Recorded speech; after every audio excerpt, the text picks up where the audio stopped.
કિસાન ગઢવી મહામંથનમાં આપનું સ્વાગત છે। આજે આપણે મહામંથન કરી રહ્યા છીએ મહેસાણાથી લાઈવ। મહેસાણા સાર્વજનિક સ્કૂલથી આપણે અત્યારે મહેસાણાથી લાઈવ કરી રહ્યા છીએ। મહેસાણાની જનતાને વચ્ચે મહામંથન કરવાનું આપણે નક્કી કર્યું હતું 2 મહિના પહેલા અને આજે મહેસાણાની જનતાની વચ્ચે છીએ। મહેસાણા સહિત ઉત્તર ગુજરાત અને આખા ગુજરાતના પ્રશ્નોની આજે આપણે ચર્ચા કરવાના છીએ। જ્યારે જ્યારે ગુજરાતની જનતાને ગુજરાતના લોકોને એ વસ્તુની ખબર પડશે કે આજે આપણે જાગૃત છીએ તો કેટલા છીએ, મેળવવાનું છે તો કેટલું મેળવવાનું છે, સમજવાનું છે તો શું સમજવાનું છે, આજે આ તાસીર ઉપર આપણે તમારે મારે લાવવાની જરૂર છે। અને એટલા માટે મહામંથન નું એક અભિયાન છેડ્યું છે। આપણે 2-3 જિલ્લા વચ્ચે એક મહામંથન કરવાનું નક્કી કર્યું છે અને એના ભાગરૂપે આજે મહેસાણાથી લાવ્યું છે।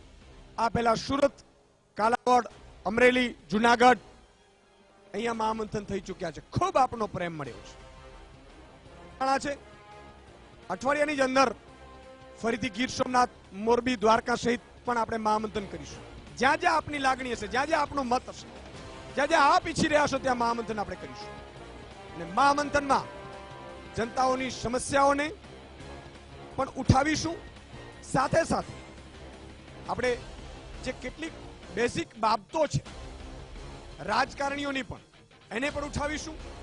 ભાજપ કોંગ્રેસના નેતાઓ પાસેથી પણ જવાબ માંગીશું અને તમારી જે વાત, ખાસ કરીને ખેડૂતોની વાત હોય, બેરોજગારીની વાત હોય, શિક્ષણની વાત હોય, આરોગ્યની વાત હોય, આ તમામ મુદ્દા ઉપર આપણે મહામંથનમાં કેટલીક સારા પાસા મૂકીશું, જ્યાં ઊના પાસે એની પણ આપણે ચર્ચા કરીશું। આ તમામ મુદ્દા ઉપર આજે ચર્ચા કરવી છે।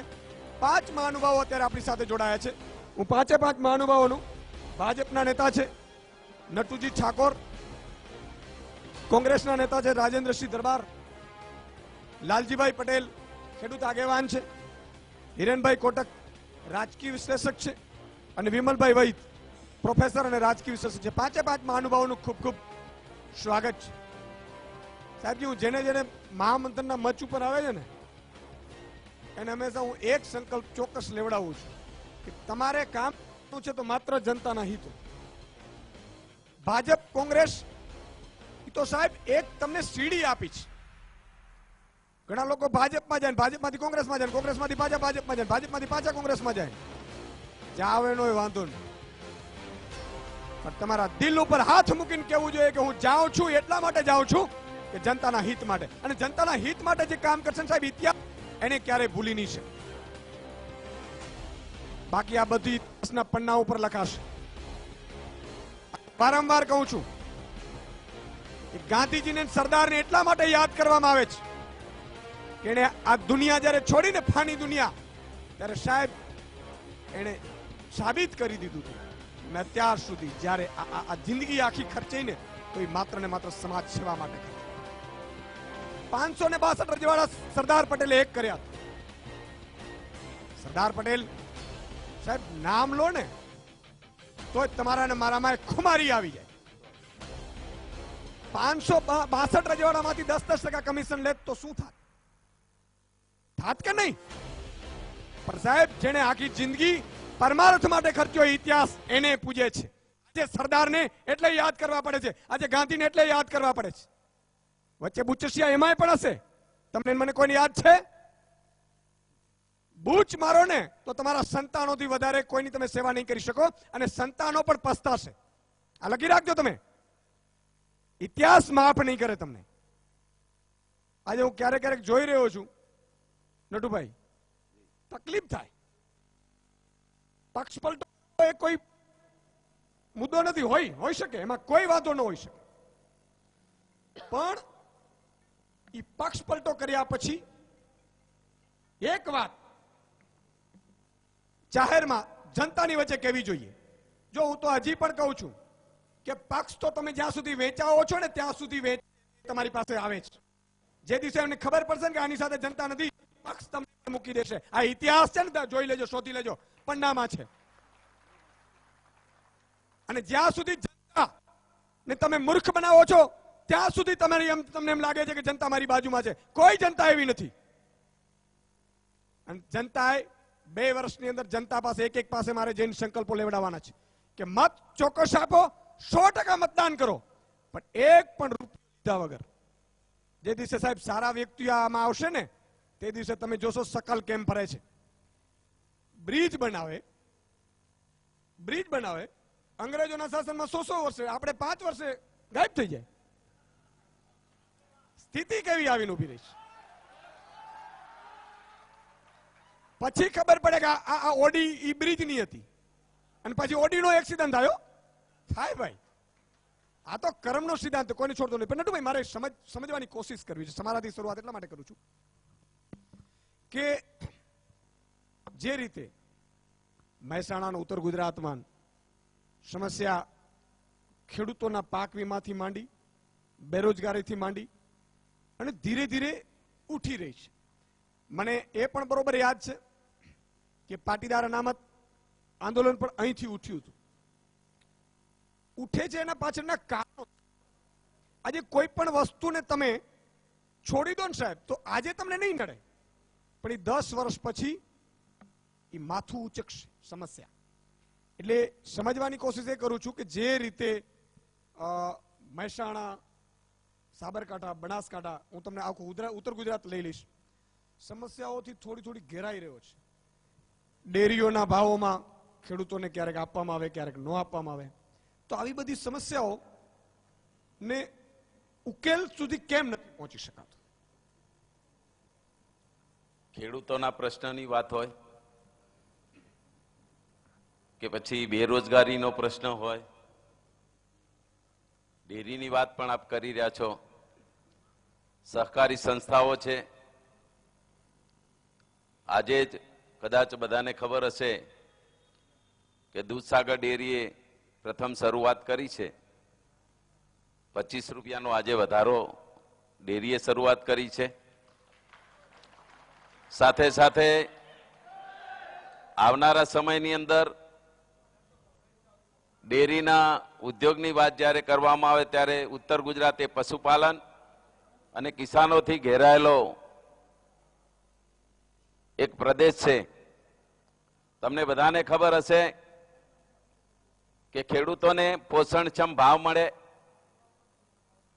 ખેડૂતો પોતે આગળ વધે, એના માટે અમારી ભારતીય જનતા પાર્ટીની સરકાર અનેક પ્રયાસો કરી રહી છે.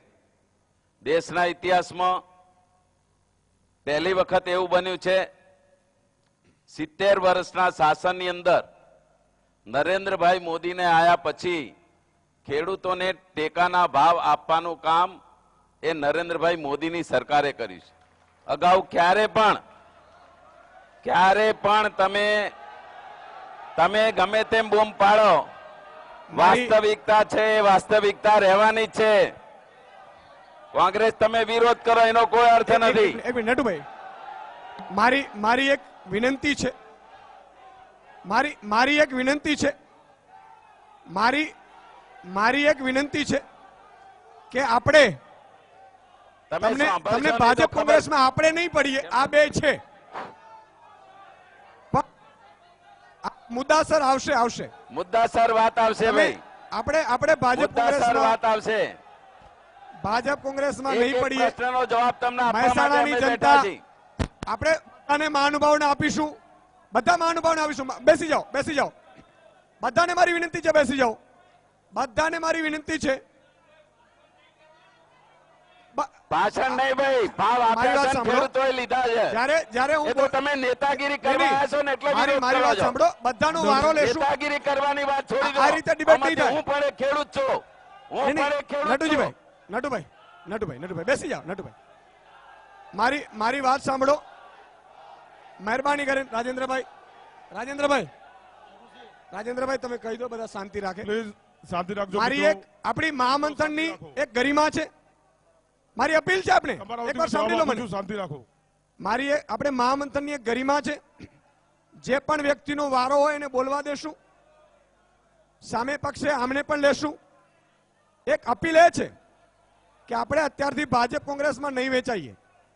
ભલે તમે હોવ કઈ વાંધો નથી, પણ સમસ્યાઓની અહીંયાથી પણ લેશે. નટુભાઈ ચાલુ રાખો.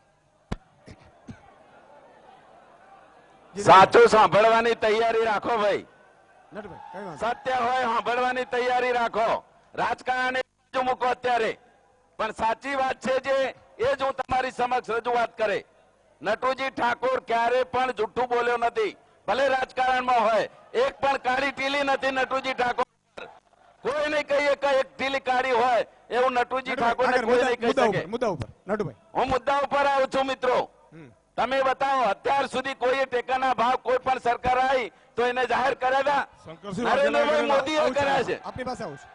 શંકરસિંહ વાઘેલાએ ઓકે, કરેલા મુદ્દા ઉપર. કોંગ્રેસમાં શંકરસિંહ વાઘેલા એ વખતે કોંગ્રેસમાં નતા ભાઈ, રાજપામ હતા. કોંગ્રેસની ટેકાથી બનેલી સરકાર એ દોઢ તો મિનિટ છે. પછી પેદાશ અમારી હતી. ટેકાથી બનેલી સરકાર તમે આ હતી. બધું ઉભું કર્યું એટલે શંકરસિંહ વાઘેલાની વાત છોડો. નટભાઈ, ગુજરાત પૂરતી વાત હતી. કોંગ્રેસ અમે રાષ્ટ્ર લેવલે આવો વાત આપણે. કરીએ. વચ્ચે વચ્ચે શું કોંગ્રેસે દેવું માફ કર્યું. 2004 થી 2014 સુધી આખા દેશની અંદર ખેડૂતોના 52,000 કરોડ રૂપિયા ખાલી માફ થયા હતા. જ્યારે ભારતીય જનતા પાર્ટીની સરકાર આજે નરેન્દ્ર મોદીએ દરેક ખાતામાં પહેલો હપ્તો 2,000 નો એમ 6,000 રૂપિયા આપવાનું વચન આપ્યું અને પૂરું કર્યું છે. તમે બધા કોંગ્રેસના જે ખેડૂતો છો એ પણ પૂછો. કોંગ્રેસનો ભાઈ ખેડૂત હશે એ પણ યાદ રાખે કે તારા ખાતામાં 2,000 રૂપિયા આવ્યા છે કે નથી આવ્યા. આ નરેન્દ્ર મોદી ની સરકારે કર્યું છે.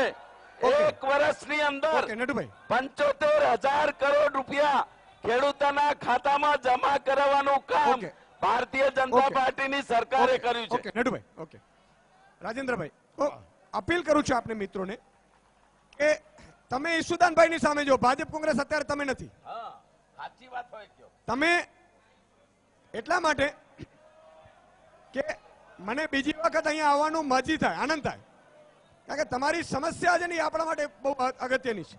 એટલે રાજેન્દ્રભાઈ હાજી. એક વાત, મહેસાણામાં ખબર નહીં કોંગ્રેસને આમ તો થોડા સમયથી એક તો કોંગ્રેસને જે જનતા ચૂંટીને મોકલે એ કોંગ્રેસના નો રહી ભાજપમાં વયા જાય.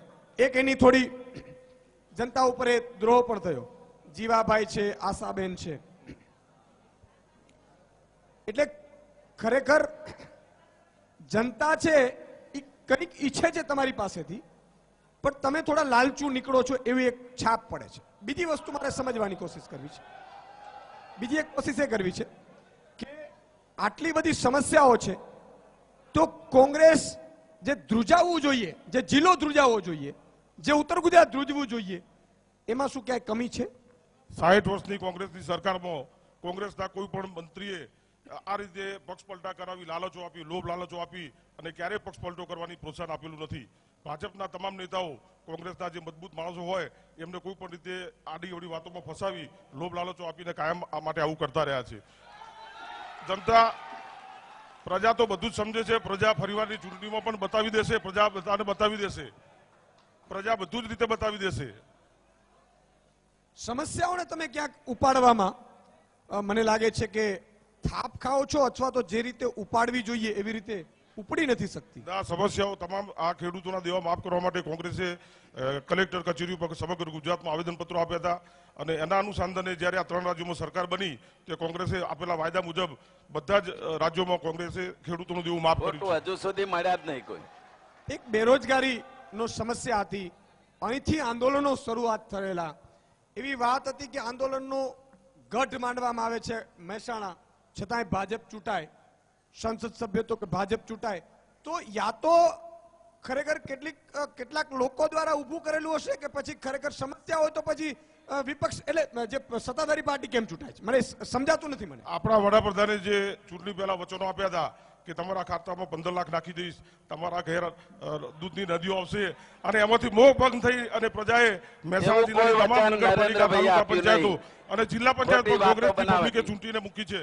એટલે પ્રજા અત્યારે કોંગ્રેસની સાથે છે. બેમત કોઈ પણ જાતના શંકા વગર કહી શકું છું કે હવે પ્રજા મોહ ભંગ થયો છે. પ્રજાનો નરેન્દ્ર મોદીની વાસ્તવિકતા જે જૂઠાણા ફેલાવ્યા હતા એનાથી પ્રજા હવે સંપૂર્ણ વાકેફ થઈ ગઈ છે. એટલે આમ તો ભાજપ અને કોંગ્રેસના બંને નેતાઓ હંમેશા એવું કહે કે હવે પ્રજા જાગૃત થઈ ગઈ છે, પણ ખબર નહીં આપણે ખરેખર થયા છે કે નહીં એ મને નથી ખબર. હવે સમજવાની કોશિશ એ કરવી છે મારે મહાનુભાવો પાસેથી કે લાલજીભાઈ તમને લઈશું કે એક તો તમે વર્ષોથી ખેડૂતોની સમસ્યાઓ ઉઠાવો છો, ખેડૂતોના પ્રશ્ને લડો છો.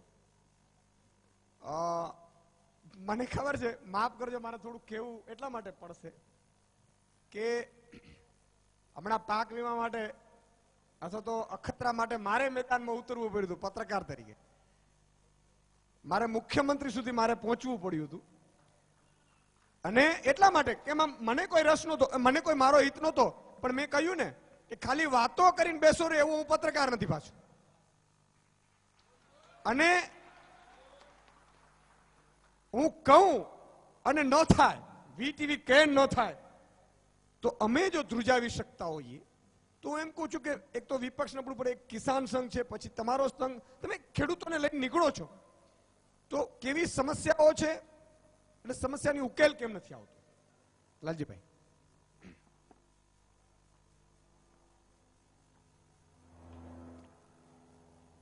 શરૂઆતમાં ભારતીય કિસાન સંઘને મેં માર્ગદર્શન કરેલું, પરંતુ છેલ્લા કેટલાક સમયથી ભારતીય કિસાન સંઘ નિષ્ક્રિય છે. કિસાનોના મુદ્દા પર એ કિસાનોની વચ્ચે જઈ શકતા નથી. એમના પોતાના કારણો છે. હું દિલ્હી રહેતો તો મને ખબર પડી કે ગુજરાતમાં કિસાન માટે હવે કોઈ સાંભળનાર છે નહીં. એટલે હું છેલ્લા 1 વર્ષથી દિલ્હીથી અહીંયા અમદાવાદ આવી ગયો છું અને હવે ગુજરાતની ધુરા સંભાળી છે. પહેલા હતું એ ભારતીય કિસાન સંઘ, હવે છે રાષ્ટ્રીય કિસાન સંગઠન.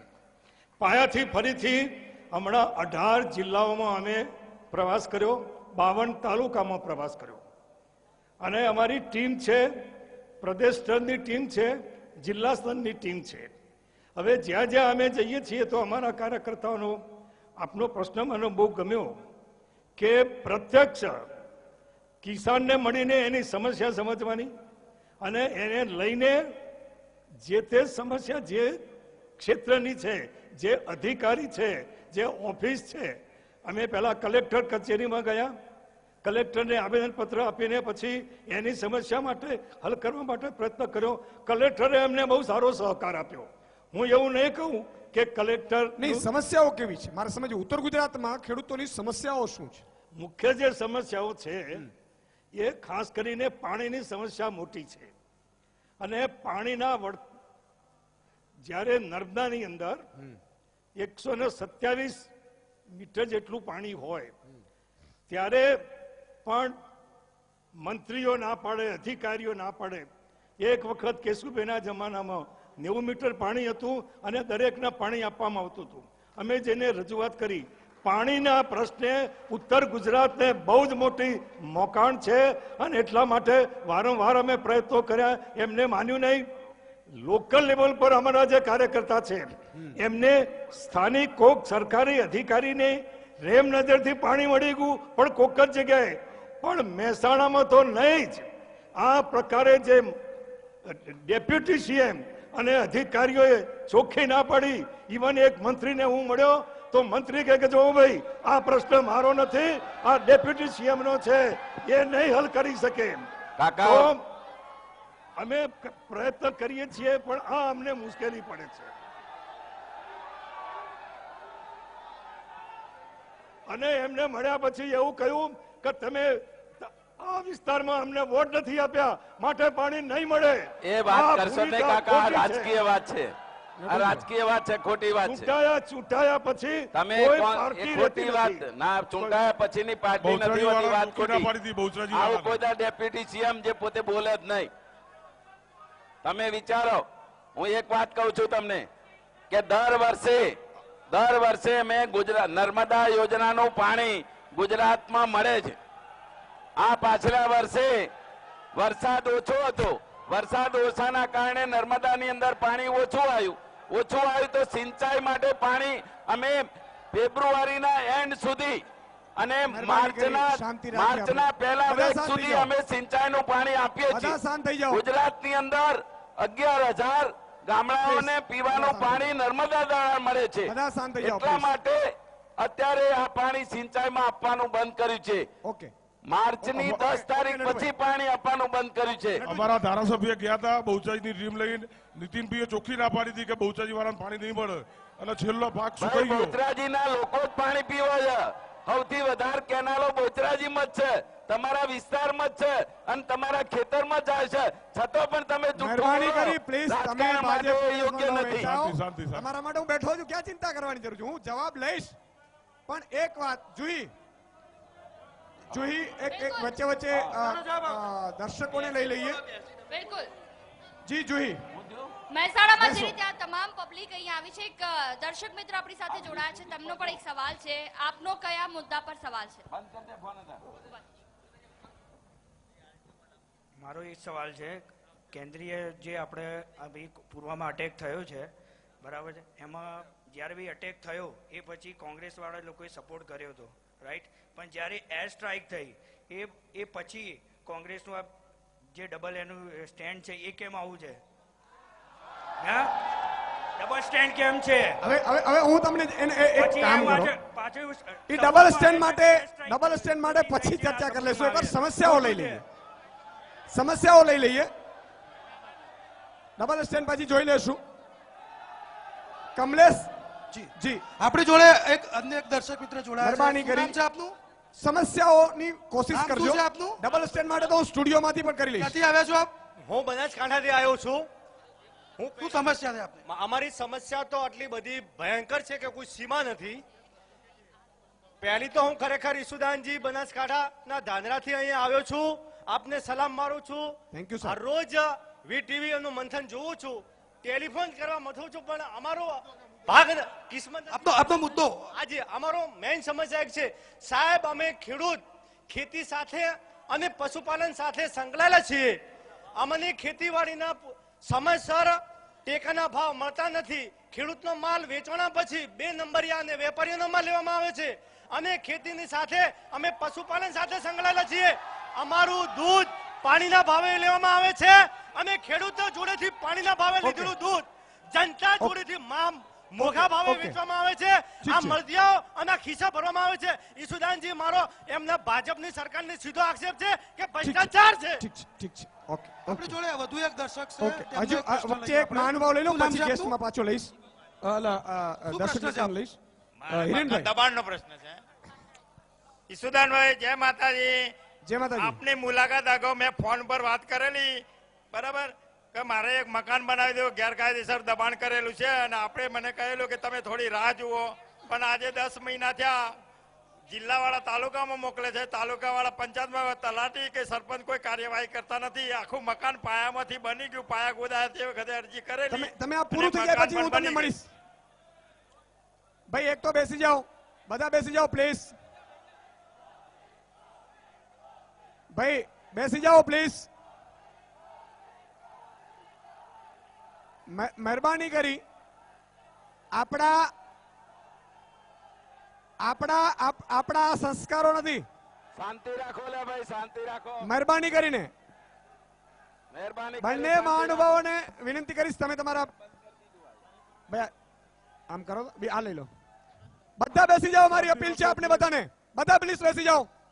શાંતિ રાખો. કાર્યકર્તા સૌ પોતાની બેસી જગ્યા ઉપર જાઓ ભાઈ, હાલો, શાંતિ પ્લીઝ રાખો. બેસી જાઓ. શાંતિ રાખો. આ શાંતિ. શું કરવા માટે? ભાઈ પ્લીઝ બેસી જાઓ, મહેરબાની કરીને બેસી જાઓ. પ્લીઝ બેસી જાઓ. દર્શક મિત્રો, એક નાનકડો વિરામ લઈ છે. વિરામ બાદ તુરંત પાછા મળીએ છીએ. આ સમસ્યામાં હજી પણ મને એવું લાગે છે કે ભાજપ કોંગ્રેસના કાર્યકર્તાઓએ આ દેશમાં, હું એમ કહું છું કે એમને સુધરવું પડશે. વિરામ બાદ તુરંત મળીએ છીએ. વિરામ બાદ દર્શક મિત્રો ફરીથી મહામંથનમાં આપનું સ્વાગત છે. જે રીતે મહામંથન મહેસાણાથી લાઈવ કરી છે, થોડાક મારા ભાઈઓ બહેનો ગરમ થઈ ગયા હતા, એને મેં સમજાવ્યા કે આપણે રાજકારણ ત્યાં સુધી કરવાનું, ઘરના ઉમરા સુધી, ઘરમાં નહીં ઘૂસવા દેવાનું. અને આ વસ્તુ એટલા માટે જરૂરી છે કે આપણે રાજકારણીઓને ફોલો કરીએ છીએ. ખરેખર તો નટુભાઈ અને રાજેન્દ્રભાઈને છે, આપણા પ્રતિનિધિ છે સાહેબ, એ કામ કરે આપણા માટે અને આપણે આપણું કામ કરીએ. ખરેખર તો જનરલી એ હોવું જોઈએ. નટુભાઈ બરોબર છે કે નહીં? ખેલદિલી હોવી જોઈએ. અને એક વસ્તુ સાહેબ, પક્ષ કોઈ પણ હોય, આપણે આ બંનેમાંથી પેલું ન કે પોરસાવીને કામ ઘટાડવાના છે. આ એટલા માટે તો આવ્યો છું ભાઈ. આમને હું થોડીક પોરસ આપીશ, આને કરીશ તો એ લોકો કામ કરતા થાય. આપણા આ લોકોને એક જનતાનો ડર રહેવું જોઈએ. પણ જુઓ તમે, આ જ્યારે મુદ્દાની વાત કરીએ તોય આપણે ऐशो કરીએ, એટલે એ વસ્તુ સારી નહીં. આપણી પાસે આવું છું હિરેનભાઈ. જ્યારે બેરોજગારીનો દર પણ અહીંયા થોડો વધ્યો છે, સ્થાનિક રોજગારીને લઈને પણ પ્રશ્નો ઉપસ્થિત થયા છે. કંપનીઓ આવી પણ સ્થાનિકોને પૂરતી રોજગારી મળતી નથી. મજદૂરોનો પણ પ્રશ્નો છે. કયા પ્રકારના આ વિસ્તારમાં પ્રશ્નો છે, એના માટે શું ઉકેલ શું છે? પ્રશ્નોના ઉકેલમાં સૌથી મૂળમાં આપણે જઈએ તો ઈસુદાનભાઈ, રાજનીતિ અને રાષ્ટ્રનીતિ વચ્ચેનો ફરક આપણે સમજવો પડશે. રાજનીતિ કરવા માટે દરેક પક્ષો છે અને આપણે બધા જોઈએ છીએ એ મુજબ ક્યારે આ પક્ષમાં હોય છે એ વ્યક્તિ ક્યારેક બીજા પક્ષમાં પહોંચી જાય છે અને આ પક્ષમાં હોય તો ફરીથી આ પક્ષમાં પહોંચી જાય, એવા ફેરબદલના અનેક બનાવો બનતા હોય છે. ત્યારે આપણે રાષ્ટ્રનીતિને જો શિરમોર રાખીશું તો જે ઉમેદવારો આપણે ચૂંટીને મોકલીએ છીએ એમની પાસે આપણે જવાબ માંગી શકીશું અને એનો જ કદાચ મને એમ લાગે છે કે હલ છે એ આપણે ઉમેદવારોને જ્યારે મજબૂતીથી એમની પાસે કામ લેવા જઈએ ત્યારે જ આપણને આ બધી સમસ્યાઓનો મૂળના આપણે હલ એમાંથી જ મળશે. બેરોજગારીની સમસ્યા છે એ માત્ર અહીંયા ગુજરાત પૂરતી જ નહીં, મને લાગે છે સમગ્ર રાષ્ટ્રમાં બહુ મોટી સમસ્યા છે. યુવાનો ખાસ કરીને પોતાની રોજગારી માટે કોઈ પણ કામ કરવું હશે તો એ આગળ આવવા તૈયાર છે. શિક્ષણનું પ્રમાણ વધ્યું છે. મહેસાણા જિલ્લાનું મેં હમણાં અધ્યયન કરેલું 84% શિક્ષણ છે. આ બહુ મોટી વાત છે. આ ખરેખર ગૌરવ લેવા જેવી, બધાને ગૌરવ લેવા જેવી વાત છે. તો શિક્ષણ આટલું હોય તો રોજગારીની ટકાવારી ઓછી કેમ? આ રોજગારીની ટકાવારી ઓછી એટલા માટે હોય છે કે આપણે કાન આંબળતા નથી આવડતા, માત્ર નારાઓ લગાવવા છે. અહીંયા મેં આ પહેલી વાર એક જોયું કે કોઈ એક મીડિયા કર્મી છે એ પ્રજાના પ્રશ્નો લઈને એકચ્યુઅલમાં સીએમ પાસે જાય. બહુ મોટી વાત છે. જે એ જતા હોય તમારા પ્રશ્નોને એ હાથમાં લઈને પોતે નીકળતા હોય ત્યારે આપણે પણ એમની સાથે જોડાઈને કેમ ન જઈ શકીએ? આપણા જ પ્રશ્નોને ઉકેલવા માટેની ચાવી આપણા જ હાથમાં છે. બેરોજગારીની સમસ્યા માત્ર રાજ્ય પૂરતી નથી, રાષ્ટ્રવ્યાપી છે. ઓકે, જુહી આપણી સાથે કોઈ ખેડૂત છે? બિલકુલ, જ્યારે જનપ્રતિનિધિ અહીંયા હોય, પ્રાદેશિક મુદ્દાઓ હોય એ બહુ મોટી વાત છે, કારણ કે જમીની મુદ્દાઓ જ્યાં સુધી નહીં ઉકેલાય ત્યાં સુધી દેશની જનતાના જે સવાલો છે તે એમને એમ જ ઉઠતા રહેશે. પાછળ મારો સવાલ આખા ગુજરાતમાંથી ભારતીય કિસાન સંઘ દ્વારા માગણી કરેલી છે સરકારમાં ફિક્સ ચાર્જ લેવામાં આવે, મીટર લગાવીને હોર્સ પાવર ઉપર લાઇટ અરજી ચાલે, ફિક્સ ભાવ, એક હોર્સ પાવરના એક જ ભાવ આખા ગુજરાતમાં હોવો જોઈએ, એક જ બજાર હોવું જોઈએ. એટલે જુદા જુદા જે ભાવ છે અને તાત્કાલિક ફિક્સ ભાવ લેવામાં આવે એટલે રેગ્યુલેશન કમિશનમાં રજૂઆત કરી છે અને બધી જગ્યાએ રજૂઆત કરી છે. મુખ્યમંત્રીને ઈસુદાનભાઈ કી, હું તો સલામ નહીં કરું ઈસુદાનને, એમનું કાર્ય કરે જ હોય, પણ હું લાલજીભાઈને સલામ કરું, એ મારા ગુરુ છું, ભારતીય કિસાન સંઘના મારા ગુરુ છે અને એમને નવું સંગઠન બનાવ્યું, એમને ધન્યવાદ. ખેડૂતોના જેટલા સંગઠન બનશે આપનું કામ થયું. મારું ભારતીય કિસાન સંઘ, મારું નામ પ્રભુદાસભાઈ કેશવભાઈ ચૌધરી, મહેસાણા જિલ્લા. આપે રજૂઆત કરી, એમાં કામ થયું? ફાઇલ રેગ્યુલેશન કમિશનર પડી છે એટલે ઈસુભાઈ તાકાત હોય તો ફિક્સ ચાર્જ કરાય, કટાઈ ન ખાવ. ઓકે, કમલેશ. રજૂઆત છે તમારી. કમલેશ આપણી સાથે જોડાયા છે, તેમનો એક પ્રશ્ન છે, આપણે તેમની પાસેથી જાણવાનો પ્રયત્ન કરીએ. શું નામ છે આપનું? મારું નામ જયેશ રાવલ છે. જયેશભાઈ, શું પ્રશ્ન છે આપનો? એવું છે કે ગુજરાતના એન્જિનિયર્સ જે આપણે પેદા કરીએ છીએ, હવે છેલ્લા કેટલાક વખતથી એવું થયું છે કે ભારત સરકારના જેટલી બી સંસ્થાઓ છે એમાં ગેટ થ્રુ જ ફક્ત નોકરી આપવાનું ચાલુ કર્યું છે. આપણા ગુજરાતના છોકરાઓ ગુજરાતી મીડિયમમાં ભણેલા હોય એ લોકો ગેટમાં સક્સેસ મેળવતા નથી અને એના કારણે એ લોકોને ભારત સરકારના જેટલા કોર્પોરેશન છે એમાં જોબ મળતી નથી. આ પણ એક બેરોજગારીનો મોટો મુદ્દો છે. બિલકુલ. વધુ એક સવાલ છે, અહીંયા જાણવાનો પ્રયત્ન કરીએ આપની પાસેથી. શું પ્રશ્ન છે આપનો અને શું મુદ્દો છે આપનો? મારું નામ વરુણ પટેલ છે. મારો પ્રશ્ન છે કે સરદાર પટેલે એક વાક્ય કહેલું કે મારું કલ્ચર કૃષિ કલ્ચર છે, તો બંને પાર્ટીઓ કૃષિ કલ્ચરને તોડવાનો પ્રયત્ન કરી રહ્યા છે. અમારે આ જે વીમા માફી આ બધી જે વાતો કરી છે, અમારે સ્વામિનાથન આયોગ મુજબ ટેકાના ભાવ અને ગામડું સદ્ધર બને, શહેર અને ગામડાનું જે અંતર ઘટે એવું કાર્ય કરે બંને પાર્ટીઓ ભેગી બેસીને, એવો મારી ભાવના છે. વધુ એક પ્રશ્ન છે, ઠાકોર સેનામાંથી પણ બેરોજગારીનો પ્રશ્ન રજૂ કરવા માંગે છે. શું નામ છે આપનું? કમલેશભાઈ ઠાકોર. કમલેશભાઈ, શું પ્રશ્ન છે આપનો? જે ખેડૂતોના પ્રશ્નની અંદર આપણે જે કેનાલોની અંદર જ્યારે આ સરકારની અંદર જે તે કેનાલો બની એમાં વારે ઘડીએ હું જોઉં છું ટીવી અને સમાચારોની અંદર કે રોજ બરોજ મોટા મોટા ગાબડા પડે છે, પાણીનો વેસ્ટ થાય છે, જ્યારે ખેડૂતને પાણીની જરૂર હોય છે ત્યારે પાણી મળતું નથી. નટુભાઈ, આ એક પ્રશ્ન જોરદાર છે. ગાબડા પડે છે, ગાબડા બહુ પડે. એ તો હું અમદાવાદ સુધી મને સંભળાય.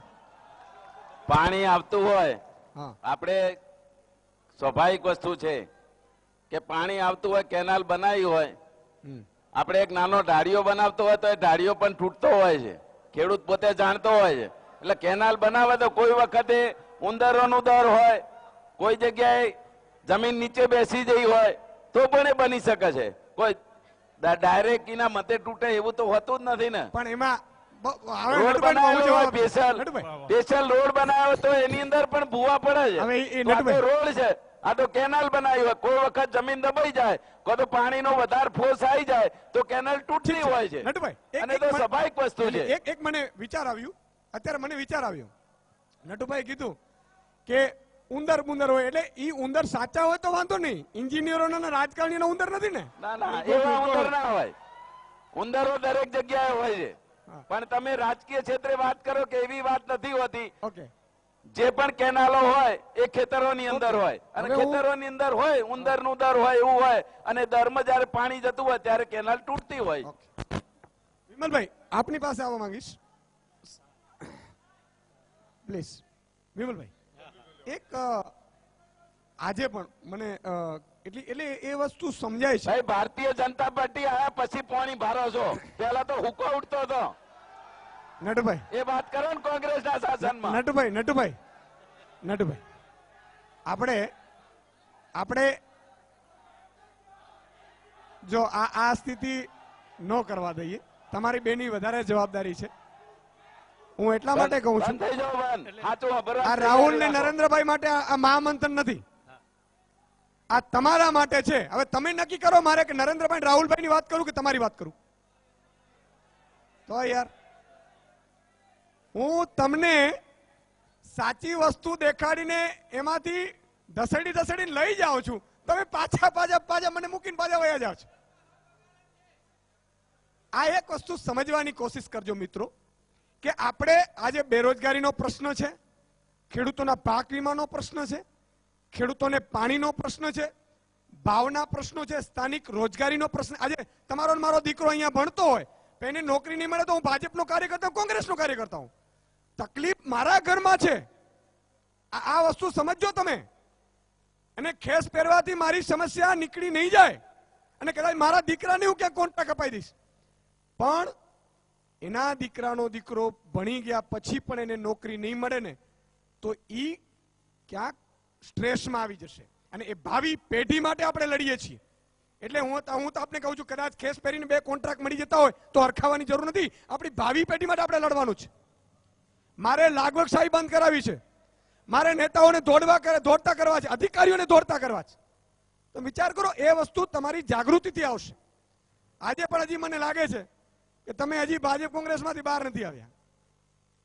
મોદી સાહેબ ને રાહુલભાઈ પ્રત્યે પ્રેમ બધાને હોય, પણ મેં કહ્યું એમ ઘરમાં નહીં. હા, બરોબર છે. કારણ કે આપણે આપણા સંતાનનો વિચાર કરવાનો છે, અને એના માટે તમે ભરમાવ નહીં ને, એટલા માટે મારે ચીસો પાડવી પડે આ બંને પાર્ટીઓના દ્રોહ લઈને. એટલે આપણી પાસે આવીશું વિમલભાઈ. ખરેખર ઉત્તર ગુજરાતની મેન એવી સમસ્યાઓ કઈ અને સમસ્યાઓના ઉકેલ શું, અને નેતાઓ અહીંથી સીએમ જાય, ડેપ્યુટી સીએમ જાય, આ પહેલા પણ પીએમ પણ, અને આ પહેલા પણ મોટા વર્ષોથી કોંગ્રેસ હોય ભાજપ હોય એટલા લીડરો પડ્યા હોય, છતાંય સમસ્યાઓ ઠેરની ઠેર હોય. ઈશ્વરધનભાઈ, એક વાત તમને કદાચ અહીંયા આજે આપણે ડિબેટ કરીને એમાં જેનો કદાચ જવાબ આવી ગયો, કારણ કે એકે આક્ષેપ બીજા ઉપર કર્યો અને બીજાએ આક્ષેપ પહેલા ઉપર કર્યો. અને આ આક્ષેપ અને પ્રતિ આક્ષેપમાં જ આ બધા જ પ્રશ્નો અટવાયેલા છે. ઉત્તર ગુજરાતના ખેતી અને ઉત્તર ગુજરાતના જ નહીં, ખેડૂતોના પ્રશ્નો છે, બેરોજગારીના પ્રશ્નો છે. બેરોજગારીનો પ્રશ્ન કઈ આ 5 વર્ષ 10 વર્ષમાં નથી આવ્યો. બેરોજગારીનો પ્રશ્ન ઘણા વર્ષોથી છે, પણ બેરોજગારીનો પ્રશ્ન આ વર્ષે ચૂંટણીનો મુદ્દો બન્યો છે. એટલે હવે પબ્લિક ડિબેટનો મુદ્દો બની ગયો છે. નર્મદાના પાણીની વાત, નર્મદાનું બેઝિક ચાર્ટર જે છે એ બેઝિક ચાર્ટરમાં 40% પાણી એ ઇરિગેશન માટે વપરાવાનું છે, 60% પાણી પીવાના પાણી માટે વાપરવાનું છે. અને એ આપણે જોઈ કાઢવા વગર સીધા ખેડૂતોને પાણી આપી દઈએ, કારણ કે સરકારની પહેલી ફરજ 60% પ્રત્યેની છે અને એ બેઝિક ચાર્ટરને સરકાર વળગી રહી છે. તો એમાં કદાચ સરકારનો એટલો મોટો દોષ આપણે ન કાઢી શકીએ. અને બીજી વાત એ છે કે બીજી બહુ મોટી બાબત એ છે કે આપણે પ્રતિ આક્ષેપમાં જેનો પ્રશ્ન છે એને જ ભૂલી જઈએ છીએ. કારણ કે પ્રશ્નનો ઉકેલ ક્યાં આવવાનો છે? પ્રશ્ન કોનો છે? ખેડૂતોનો પ્રશ્ન છે. તો તમે ખેડૂતોને તો પૂછો. ખેડૂતોને પૂછાતું જ નથી. અધિકારીઓ નક્કી કરે છે, રાજકારણીઓ નક્કી કરે છે, એ પોલિસી બનાવે છે અને એ પોલિસી ઇમ્પ્લિમેન્ટ થાય છે, કદાચ નથી થતી. પણ અલ્ટિમેટલી એ પ્રશ્ન ખરેખર ખેડૂતોનો છે અને છેલ્લા 4 દાયકાથી આ પ્રશ્ન છે, આજકાલનો નથી. એટલે કોઈ ભાજપે પ્રશ્ન આપ્યો છે કે કોંગ્રેસે પ્રશ્ન આપ્યો છે, અને એનો ઉકેલ એક જ છે, કારણ કે આ પ્રશ્ન બહુ જટિલ છે અને દરેક વિસ્તારનો અલગ અલગ છે. ઉત્તર ગુજરાતનો પ્રશ્ન અલગ હશે, સૌરાષ્ટ્રનો અલગ હશે, વિદર્ભનો અલગ હશે કે તેલંગાણાનો અલગ હશે. આ બધા વિસ્તારોના પ્રશ્નો અલગ અલગ છે અને આ ઉકેલ માટે સૌથી વધારે ખેડૂતોને જોડવા પડશે. ખેડૂતોને તમારે પૂછવું પડશે અને સરકારે ખેડૂતો કે એમ કરવા માટેનું આખું તંત્ર બનાવવું પડશે. તમે કહો છો કે સિસ્ટમ ખેડૂતોને પૂછતી જ નથી. સિસ્ટમ માત્ર કાગળ ઉપર પ્લાન બનાવે છે અને એક પ્લાન બનાવવાથી કશી સુધારો નહીં થવાનો. આ વાત બહુ સ્પષ્ટ છે. અને એટલા માટે દરેક વિસ્તારમાં જઈને એ વિસ્તારની સ્પેશિયલ સમસ્યાઓ સમજવી પડશે. કારણ કે ઉત્તર ગુજરાતની ખેતી તેલંગાણામાં નથી થતી, એટલે ઉત્તર ગુજરાતનો ઉકેલ તેલંગાણાને કામ નહીં લાગે. તેલંગાણાને પોતાનો ઉકેલ હોવો જોઈએ અને એ ઉકેલ એ તેલંગાણાના ખેડૂતને જ ખબર. બતાવો કર્યા કરીએ, એકબીજા ઉપર આક્ષેપ પ્રતિ આક્ષેપ કર્યા કરીએ, મોદી કે રાહુલ ગરજા કરીએ, એનાથી આ પ્રશ્ન ઉકેલ નથી આવવાનો. અને સિસ્ટમ તમારે બદલવી છે તો સિસ્ટમ બદલવા માટે પહેલા તો આ કરવાની જરૂર છે. અને આપણે એ દિશામાં કોઈ વિચારતું જ નથી. જેનો પ્રશ્ન છે એને કોઈ પૂછતું નથી અને માત્ર ને માત્ર બૂમો પાડીને આપણે પ્રશ્ન ઉકલી જશે એવી આશા રાખીને બેસી જઈએ છીએ. એ કદી થવાનું નથી. બિલકુલ. બહુ જ મને મહેસાણાની પ્રજાને હું છે ને બહુ જાગૃત પ્રજા સમજુ છું. જાગૃત પ્રજા એટલા માટે મને એવા 2-4 અનુભવ થયેલા. કેટલાક અધિકારીઓ હોય ને તો એને મહેસાણામાં આવે ને એટલે ધ્રુજે, ખબર નહીં કેમ. એટલે પૂછ્યું એમ કે કેમ ભાઈ શું થયું એમ, તો કે મહેસાણાની પ્રજા જાગૃત બહુ. એટલે પછી મને વિચાર આવે કે આ જાગૃતિ 2 પ્રકારની હોય. એટલે ઘણા લોકો તો કરપ્શનમાં એસીબીની ચક્કરમાં ફસાઈ પણ ગયા હતા. એટલે જાગૃત પ્રજાનું મહેસાણાની પ્રજા ખરેખર બહુ જાગૃત છે. પણ હું તમને હજી પણ કહું છું સાહેબ કે જાગૃતિ તમારે લાવવાની છે એક પક્ષાપક્ષીથી પર રહીને. તમે જુઓ અમેરિકા અને જાપાન ને એ લોકો વિકાસ કેમ કરે છે, એના વિકાસ પાછળનો અભ્યાસ મેં તો ઘણા બધા અભ્યાસો વાંચ્યા છે એટલે કહું છું સાહેબ. જ્યારે પણ કોઈ 2 વ્યક્તિઓ આપણે મિત્રો હોય એમ તમને દુકાને લઈ જાય કે ચાલ હું તમને આજે હું તમને ભજીયા ખવડાવીશ, એ ત્યાં જાય પછી ભજીયા ન ખવડાવે, પછી ત્યાંથી એમ કે ના ના અહીંયા ભજીયા સારા બધા ત્યાં મળે, 10 દુકાનો ફેરવે અને છતાંય તમે એના મિત્ર ઉપર વિશ્વાસ કરો ને, એટલે આપણે મૂર્ખ છીએ. શું છીએ? મૂર્ખ. કારણ કે તમે 1 ભૂલ કરો, 2 ભૂલ કરો, 3 ભૂલ શેની? એટલે આજે ત્યાંની જનતા છે ને સાહેબ હિસાબ માંગે છે. આજે હું એમ કહું છું કે ભાજપ કે કોંગ્રેસ તમને કાર્યકર્તા બનાવી દીધા એટલે સ્પષ્ટ કહી દીધું કે તમારે ભાઈ સામું બોલવાનું ના હોય. પણ હજી પણ હું તમને એમ કહું છું કે સામું ડિસિપ્લિન ના તોડો. મને ખબર છે ડિસિપ્લિનના એક્શન લેવાય પછી તમે અહીંયાથી નીકળી જવાય ને બધા થાય, પણ તમારામાં ઈ જાગૃતિ ચોક્કસ આવવી જોઈએ કે મારે જનતા માટે શું સાચું છે ને શું ખોટું છે.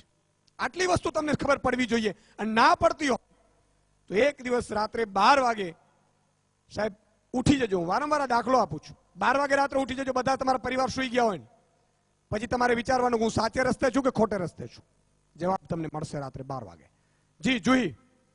બિલકુલ અહીંયા ઘણા બધા લોકો છે કે જે અહીંયા જમીની પ્રશ્નો ભાજપ વંદનાબેન કોંગ્રેસના નેતા હું અપેક્ષા રાખીશ કે ભાજપ કોંગ્રેસના નેતાઓ ન આવે કારણ કે ખેડૂતો આવે પ્લીઝ. કોઈ પ્રાદેશિક પ્રશ્ન મહેસાણા જિલ્લાની વાત કરું છું તો મહેસાણા જિલ્લાની અંદર ઓએનજીસી ના જે કુવાઓ છે એ કુવાઓના માધ્યમથી જે જમીનની અંદરથી ઓઇલ ખેંચવામાં આવે છે. સાચા અર્થમાં મહેસાણા જિલ્લાના ખેડૂતોને ગામડા દીઠ રોયલ્ટી મળવી જોઈએ, પણ જે કંપનીઓ છે એ તગડી થાય છે. અમારા કિસાનો ત્યાંના ત્યાં છે અને વાર્ષિક ભાડું જે મળવું જોઈએ એ ભાડું માત્ર ઉધેડના ભાવે માત્ર 2000 રૂપિયા મળે છે. જો સાચા અર્થમાં નરેન્દ્રભાઈ મોદી અને ભારતીય જનતા પાર્ટીએ જો વિકાસ કર્યો હોય તો મહેસાણા ઠીક છે નટુભાઈ, આનો ઉકેલ શું? આવો હું આવીશ. નટુભાઈ આનો ઉકેલ શું? માયકભાઈ કેમ નથી ચાલતા? હા ચાલે. હલો બેન, કોંગ્રેસ નું શાસન હતું ને તારા 700 રૂપિયા મળતા હતા. ભારતીય જનતા પાર્ટી નરેન્દ્ર 2400 રૂપિયા મળે છે. નટુભાઈ અને રોયલ્ટી ની વાત કરો ને, નટુભાઈ નો પ્રશ્ન એક મિનિટ મને આપો, 1 મિનિટ. રોયલ્ટી નો પ્રશ્ન હું સંસદ સભ્ય હતો ને ત્યારે મનમોહનસિંહ ની સરકારમાં ગુજરાતની 8000 કરોડ રૂપિયા રોયલ્ટી બાકી હતી, એ નથી આપી. નરેન્દ્ર મોદીની સરકાર આવ્યા પછી ગુજરાતને 8000 કરોડ રૂપિયાની રોયલ્ટી આપી દીધી છે. ઓકે, એટલે એ બધું છે બરોબર છે કે આમાં કઈ હજી કઈ કરવા જેવું છે? પૂછેલો ભૈયા. નહીં એટલે નટુભાઈ મેં જ પ્રશ્ન પૂછેલો એટલે હું તમને કહું છું. નટુભાઈ હું એમ જ કહું છું કે આમાં હજુ કઈ કરવા જેવું ખરું કે બરોબર ચાલે છે? થોડું ઘણું સુધારો કરવા જેવું ખરું? આજની તારીખમાં 24 રૂપિયા ખેડૂતને મળે છે. પહેલા 700 રૂપિયા મળતા હતા. અમારા એમપી અને એમની બેઠકો સાથે માનનીય શ્રી જયશ્રીબેનના પ્રયત્નોથી આજે 2400 રૂપિયા મળે છે. એટલે આ બરોબર છે કે હજી વધારવા જોઈએ? આ છેલ્લા 2 વર્ષની અંદર જ 2400 રૂપિયા કરી આપ્યા છે. ભાઈ 800 રૂપિયા તમે આલતા હતા. કોંગ્રેસ નું શાસન 10 વર્ષ સુધી અમે 10 વખત રજૂઆત કરી. 1 રૂપિયો વધારતા નતા. હવે 2400 આપ્યા તાર તમે એમ કેજો તારે ચમ હોઈ ગયા હતા? તારે જાગવું જોવે ને. ખેડૂતોને આખા વર્ષનું 6000 વળતર આપ્યું છે. આખા વર્ષનું 6000 રૂપિયા એટલે રોજના કેટલા થાય? ઓકે કમલેશ, આપણી સાથે ખેડૂત છે, ખેડૂતનો પ્રશ્ન જાણવાનો પ્રયત્ન કરીએ. આપ ક્યાંથી આવ્યા છો અને આપનો પ્રશ્ન શું છે? તાલુકો જિલ્લો મહેસાણાનો વતની છું અને સરકારે આગામી વર્ષોએ જે રીસર્વે કર્યું, રીસર્વેમાં લોકોના એને નંબરો પ્રમોગેશન કરી દીધા, પછી એને નંબરો પ્રમોગેશન કરી દીધા, લોકોના કબજા ફેર થઈ ગઈ જમીન અને એના માટે કાર્યવાહી કરી, પણ એ રીસર્વે કેન્સલ કરી અને એ પાછા હતા એવાના સર્વેનો લાવવાના હતા. તો એ બાબતે શું થયું એ મને પ્રશ્ન. હાલ પૂરતો રીસર્વેનો પ્રશ્ન રાખ્યો છે સરકારે. જે રીસર્વેની વાત હતી એમાં 10000 અરજીઓ મહેસાણામાં આવી હતી અને સરકારે એ નિર્ણય લઈને માન્ય રાખ્યું છે કે અત્યારે આ રીસર્વેનો પ્રશ્ન છે એ સ્થગિત રાખો, એમાં યોગ્ય નિર્ણય લેવાશે અને અત્યારે એની કાર્યવાહી ચાલુ છે. એક અન્ય રીસર્વેનો પ્રશ્ન જે આગળ ગુજરાતને જણાવી દઉં. મિત્રો ઉભા રહો. રીસર્વેના પ્રશ્નમાં હું આગળ ગુજરાતને જણાવી દઉં. મારી પોતાની પણ મહેસૂલ મંત્રી સાથે વાત થઈ છે. મહેસૂલ મંત્રીએ અત્યારે એ જ્યાં સુધી તમે ઓકે નહીં કહો ત્યાં સુધી સ્થગિત છે અને ક્યાંય અત્યારે કાર્યવાહી નહીં થાય. એટલે એ મુદ્દા ઉપર આપ બધા આગળ ગુજરાતમાં મારી વિનંતી છે કે એ સ્થગિત છે, એટલે ચિંતા ન કરે. કાર્યકર્તાઓ અંદર કોઈ માથાકૂટ ના કરશો ભાઈ. શાંતિ રાખો, શાંતિ રાખો. રાજેન્દ્રભાઈ લઈ પછી બ્રેક લઈએ. એક વસ્તુ સમજવાની હજી પણ કોશિશ કરવી છે. કોંગ્રેસ આ ઉત્તર ગુજરાતમાં એમ ખાસ કરીને મહેસાણા હોય આ વિસ્તારમાં આમ તો કોંગ્રેસ બહુ ઓછું આવે છે, ચૂંટાઈ ઓછી છે. એનું શું કારણ છે? બીજું મેં કહ્યું એમ કે ચૂંટાયા પછી પણ સર્વાઈવ નથી કરી શકતું. 5 વર્ષ કોંગ્રેસ પૂરા કરતી હોય એવું ઓછું દેખાય છે. એનું શું કારણ? શું તમે લોકો વચ્ચે નથી જતા? લોકો વચ્ચે જઈએ છે. અમારા પૂર્વ પ્રમુખ કીર્તિસિંહ ઝાલા એના સાક્ષી છે. મહેસાણા જિલ્લા પંચાયત સંપૂર્ણ બહુમતી સાથે અત્યારે કોંગ્રેસ સાથે છે. મહેસાણા તાલુકા પંચાયત સંપૂર્ણ બહુમતી સાથે કોંગ્રેસ સાથે છે. પરંતુ ભાજપના કેટલાક આગેવાનો અમારા કાર્યકરોને પ્રલોભન આપી અને 3-4 વખત ખેરવવાની કોશિશ કરી, છતાં પણ આજની તારીખે જિલ્લા પંચાયત મજબૂત રીતે ચાલી રહી છે. તાલુકા પંચાયતનો એક દાખલો, નટુજી 2 મિનિટ સાંભળો તમારી વાત. તાલુકા પંચાયતમાં કોંગ્રેસના બધા સભ્યો એક થઈ અને બજેટ મંજૂર કરવા માટે દરખાસ્ત મૂકી હતી, પણ ડીડીઓ અને ડીડીઓ બંને મળી અને આજની તારીખ નથી આપી, જેથી પ્રમુખે પોતાની સત્તાની રૂએ તમે બજેટ મંજૂર કરવું. ખોટી વાત બીજાના ઉપર કરશો નહીં. તમે અંદર અંદર ઝઘડવામાં ઊંચા નહીં આવતા અને પ્રજાનું હું ભલું કરો. તાલુકા પંચાયતનો દાખલો નટુભાઈ એકવાર પૂરું કરવા દો. તમારા ભાજપના ઉપર ખોટા આક્ષેપો કરો. તમે અંદર અંદર તમારા ધારાસભ્ય હાચવી નહીં એકતા, તમારા કોર્પોરેટરો હાચવી નહીં એકતા, તમારા સદસ્યો હાચવી નહીં શકતા અને આરોપ ભાજપ ઉપર મૂકો છો. પૂરું કરવા દે. ઈસુદાનભાઈ, તાલુકા પંચાયતના પ્રમુખ અને તમામ સભ્યો 3 દિવસથી ટીડીઓને કગરો છે, TDO mobile phone switch off કરી દે. 30મી તારીખ પહેલા બજેટ મંજૂર ના થાય તો તાલુકા પંચાયત સુપરસીડ થાય.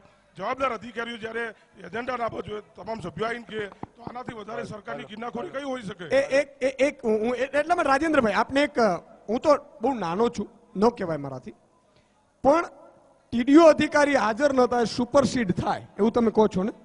બજેટ 31મી પહેલા મંજૂર કરવું પડે અને 31મી તારીખનો એજન્ડા 31મી પહેલાનો એજન્ડા બચાવવા માટે હું એ જ કહું છું. તો પ્રશ્ન ક્યાં નડે છે? પ્રશ્ન ટીડીઓ અંદર એજન્ડા બજાવતા જ નથી. જે એજન્ડા લખવા પડે, મીટિંગ બોલાવવી પડે, એ ટીડીઓ લખતા જ નથી. પણ અધિકારી ન લખે તો તમારી કમજોરી છે. અમે તો કરી દીધું. 28મી તારીખે સંપૂર્ણ બહુમતી સાથે અમે બજેટ મંજૂર કરવાના છીએ. ભાજપની તાકાત હોય તો અજમાવી જુઓ. ખુલ્લી ચેલેન્જ આપું છું. 28મી બજેટ મંજૂર થશે. ઓકે, પણ હું હજી પણ કહું છું, આપને એક વાત મારે આજે કહેવી છે, કોંગ્રેસના મિત્રોને પણ કહેવી છે અને દર્શક મિત્રો આપને પણ કહેવી છે. કોઈ પણ વ્યક્તિ આપને એમ કહે ને કે તમને અમે મત નથી આપ્યો એટલે કામ નથી કરતા, એનો વિડીયો ઉતારી લેજો, એનો જાહેરમાં હું આ ટીવી ઉપર એને બતાવીશ. કોઈની તાકાત નથી ગુજરાતમાં. એક નેતા એવો નીકળે તમારી કામગીરી સામે સવાલ ઉઠાવે, તાકાત નથી. હું એમ કહું છું, ડરતા નહીં, તમારે ડરવાની જરૂર નથી. પહેલી વસ્તુ. બીજી વસ્તુ, કોંગ્રેસના મિત્રને કહીશ કે અધિકારી કોઈ પણ હોય, કોંગ્રેસમાં એટલી ધ્રુજાવાની તાકાત હોવી જોઈએ કે ભાઈ આ સાચી વસ્તુ છે, એ સાચી રીતે થવી જોઈએ. એ તો સાબિત કરી બતાવીશું ને અમે 28મી તારીખે. ઓકે, બજેટ અમે અમારી રીતે મંજૂર કરીને બતાવીશું. ભાઈ આપની પાસે આવવા માંગુ છું. જુહી અને કમલેશ બંનેને મારી વિનંતી છે, આ બંને આગેવાનો છે, એટલે તમે નાના વ્યક્તિઓને લો. આગેવાનો તો ઓલરેડી આવી ગયા છે, અહીંયા 2 છે, એટલે પાછળ જાઓ. હું આપણે માફ કરજો મને, એટલા માટે માફ કરજો બંને આગેવાનોને મારી હું માફી માંગુ છું, પણ એટલા માટે કે સાચી વસ્તુ આવી શકે. સાચી વસ્તુ આવી શકે. શાંતિ જોઈ મહેસાણા જે ગુજરાત રાજ્ય વિષય મંડળ સરકારની ઈ ગ્રામ સવાલ શું છે તમારો? અમારો સવાલ બેરોજગારનો છે. સરકારની ઈ ગ્રામ વિશ્વગ્રામ યોજના છે. 13 વર્ષથી અમે વિષય તરીકે કામ કરીએ છીએ ગ્રામ પંચાયતોમાં. ગુજરાતની 13,700 ગ્રામ પંચાયત, ગુજરાતની 13,700 ગ્રામ કામ કરીએ છીએ. અમને સરકારે કોઈ વેતન મળતું નથી, ફક્ત કમિશન ઉપર કામ કરીએ છીએ. આજની તારીખમાં અમે 13,700 જણા છીએ.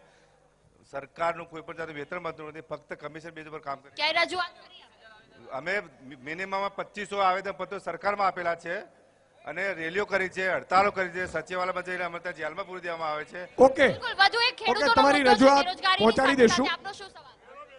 બેન, હું માન્ય માજી સંસદ સભ્ય નટુજીને કહેવા માંગુ છું કે દૂધસાગર ડેરીએ ગઈકાલે ભાવ વધારો જે 1 એપ્રિલથી મંજૂર કર્યો છે, એની અંદર સરકારે મેનેજમેન્ટને નોટિસ આપી છે કે તમે ભાવ વધારો જાહેર ના કરી શકો.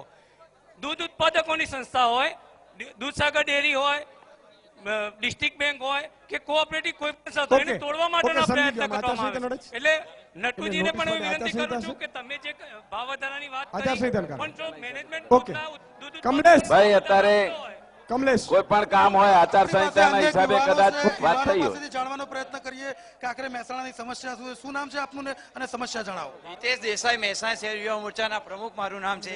મારે કોંગ્રેસના પ્રમુખને એવું કહેવું છે કે જિલ્લા પંચાયત, તાલુકા પંચાયત ને નગરપાલિકામાં કેમ એમના અંદર ઝઘડવું પડે છે, મને એનો જવાબ આપે.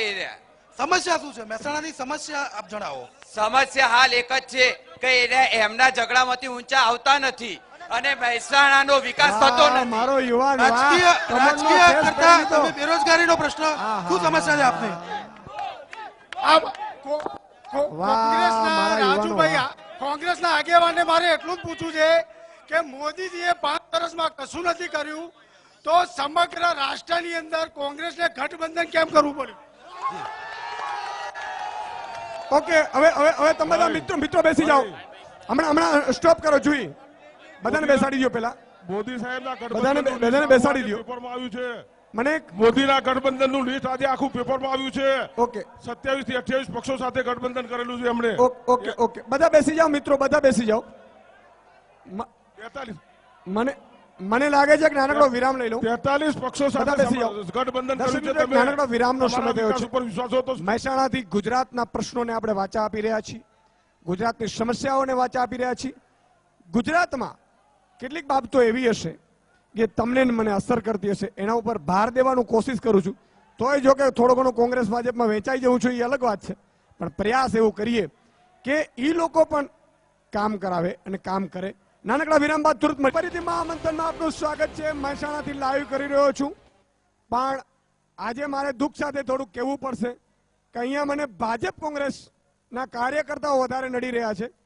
ખરેખર પ્રશ્નોને વાચા આપવા માટે પધારવાની કોશિશ કરી હતી, પણ ખબર નહીં આજે પણ મને લાગે છે હજી 10 વર્ષ સુધી આ તપસ્યા મારે કરવી પડશે. હજી પણ આ વસ્તુ સમજવાની કોશિશ નથી થઈ રહી. ક્યાંક સમસ્યાઓ આપણે લેવી છે. લાલજીભાઈ આપની પાસે આવવા માંગીશ. વિમલભાઈ આપણો આવી ગયો ને વારો, તો ટર્ન આવી ગયો ને.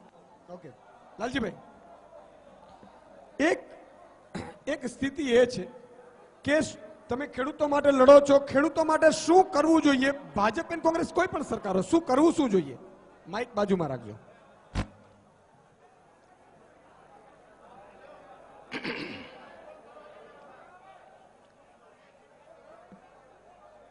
ખેડૂતો માટે બહુ આવશ્યકતા એ છે કે ખેડૂતોનું એક આયોગની રચના એવી થાય અને જે આયોગમાં ઉત્તર ગુજરાત, સૌરાષ્ટ્ર, દક્ષિણ ગુજરાત, મધ્ય ગુજરાત એ બધાની એક સંકલન સમિતિ બને અને લોકલ જે બધા પ્રશ્નો છે એની છણાવટ કરીને એક સંકલન સમિતિ, જેમાં કિસાન કાર્યકર્તાઓ, સરકારી અધિકારીઓ, પછી રાજકીય નેતાઓ, આવા બધા લોકો, કિસાનોનું જો આયોગ બનશે તો કિસાનો પોતાની સમસ્યા એમાં રજૂઆત કરી શકશે. અને જ્યાં સુધી કિસાનનું યોગદાન નહીં થાય ત્યાં સુધી સાચી સમસ્યા અને એનો હલ નહીં થાય. એટલા માટે કિસાનોનું એક આયોગ બનાવવું જોઈએ અને કિસાનોના અધિકાર નક્કી કરવા જોઈએ કે કિસાનોને કયા કયા અધિકાર. જ્યાં સુધી કિસાનના અધિકાર નક્કી નહીં થાય ત્યાં સુધી કિસાનને એની સૂઝ નહીં પડે. અત્યારે આપણા બંધારણમાં પણ કિસાનોને કોઈ અધિકાર નથી. એટલે અમારા રાષ્ટ્રીય કિસાન સંગઠને પહેલો મુદ્દો રાખ્યો છે કે આપણી જે કલમ છે 16A એની અંદર કિસાનોને અધિકાર આપો અને કિસાનોનો આયોગ બનાવો. અને જુઓ તમે કે કિસાનો દ્વારા અને સાથે એના જે વૈજ્ઞાનિક લોકો છે, એટલે કિસાન વૈજ્ઞાનિક, કિસાન અધિકારીઓ, એવા બધા અને રાજકીય નેતાઓ જેને પોઝિટિવલી કામ કરવું છે, કિસાન હિતનું કામ કરવું છે, એવા લોકો જો સાથે આવીશું તો જ એનું નિરાકરણ થઈ શકશે. નટુભાઈ, આપણી પાસે આવવા માંગીશ કે હવે થોડી પોલિટિકલ મારે ચર્ચા કરવી છે, કારણ કે લોકસભાની ચૂંટણી જાહેર થઈ ગઈ છે. તમને લાગે છે કે જે આયાતી ઉમેદવારો છે, હવે એ આયાતી ઉમેદવારોથી ભાજપને ફાયદો થશે કે નુકસાન થશે? મેં હમણાં કંઈક સાંભળ્યું, ઊંઝામાં ભડકા શરૂ થઈ ગયા છે અને જે રીતે નારાયણ કાકા વર્ષોથી આશાબેનના એન્ટ્રી બાદ, મેં અગાઉ પણ મહામંથનમાં કહ્યું હતું કે નારાયણ કાકા આશાબેનને ખેસ પહેરાવતા હતા ત્યારે ચહેરો આનંદિત હતો, પણ હવે ઊંઝા એપીએમસીના કારણે ક્યાં ગડબડ થઈ છે. તો આને કઈ રીતે લોકસભાની ચૂંટણીમાં તમે ખાડી શકશો? એક તો ખેડૂતોનો મુદ્દો છે, બેરોજગારીનો મુદ્દો છે, છતાંય ભાજપ અહીંયા આવે છે, હકીકત છે. કદાચ કોંગ્રેસની નબળાઈ હોઈ શકે છે, પણ હું એમ કહું છું કે આ વખતે સિનારીઓ કેવો રહેશે? તમે આશાબેન અને નારાયણ કાકાની વાત કરી છે. એ અમારી પાર્ટીનો વિષય છે.